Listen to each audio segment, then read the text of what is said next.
Bir odam 22 yoshda o'qishni bitirib 5 yil yaxshi ish topolmay yurgan. Bir odam 25 yoshda o'z kompaniyasiga asos solib 50 yoshda vafot etgan. Bir odam 50 yoshda o'z kompaniyasini ochib 80 yoshgacha yashagan. Kimdir KFC'ni birinchi franshizasini 62 yoshda ochdi. Kimdir uylanmagan, tengdoshlari уже bolalarini uylantiryapti.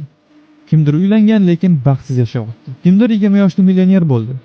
Va 30 ga borguncha hamma pulini davolanishga ketkizdi.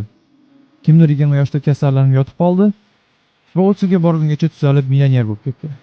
Kimdir 31 yoshda islomni qabul qildi va 7 yil musulmon bo'lib vafot etganda Allohning arshi larzaga keldi. Birodarim, siz hech kimdan qolib ketmayapsiz, chunki siz o'zingizdan boshqa hech kimdan foyda emassiz.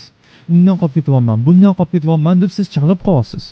Alloh rizqni hammaga o'z vaqtida beradi. Siz hozir qilishingiz kerak bo'lgan ishni yaxshi qiling. Hozir oldingizda turgan vazifani zo'r bajarish bilan band qiling. Boshqalar necha yoshda nimalarga erishayotgani sizga umuman farqi bo'lishi kerak emas. Oldingizdagi odamlar hamma narsaga erishib sizdan o'tib ketayotgandek tuyulishi mumkin. Yoki siz o'zingizni hech narsaga erisha olmayotgani uchun hammadan qolib ketayotgandek his qilishingiz mumkin.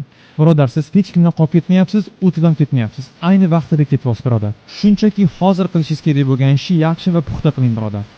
Barakallohu fikum.